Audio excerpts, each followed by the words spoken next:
Günümüzün ən aktual problemləri olan sidik qaçırma haqqında məlumat vermək istəyirəm. Qadınların 40%-i sidik qaçırmadan əziyyət çəkirlər.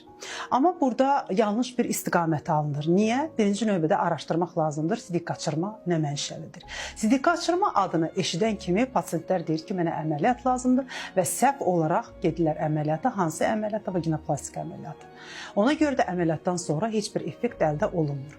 Əgər qadınlarda sidik qaçırma varsa, birinci növbədə bunu özləri üçün araşdırılmalıdır. Nə mənşəlidir? Əgər sizdə tualetə çatana qədər sidik axıtma müşahidə olunursa, bu hiperaktiv sidik kisəsidir. Bunun müalicəsi ancaq uzun müddətli medikamentozdur, yəni dərman vasitəsilə. Yox, əgər qarındaxili təzyiqin artması nəticəsində, yəni askırdıqda, öskürdükdə, güldükdə, hətta ağır vəziyyət aldıqda belə oturduqda, durduqda, gəzdikdə sidik qaçırma müşahidə olunursa, bu gərginlik zamanı yaranan sidik qaçırmadır. Bunun müalicəsi ancaq və ancaq cərrahi əməliyyatdır. Cərrahi əməliyyatına transobturator teyp, yəni TOT əməliyyatıdır. Əziz xanımlar, mən bu barədə çoxlu belə deyə informasiyalar vermişəm. Sosial şəbəkədə çoxlu çarxılar, video çarxılar tapa bilərsiniz. Nədənsə bizim müraciət edən pasiyentlərin 95%-i bu problemə görə vaginoplastika əməliyyatı olunur, hansı ki, uşaqlıq yolunun ön divarında kobud çapıq qoyur.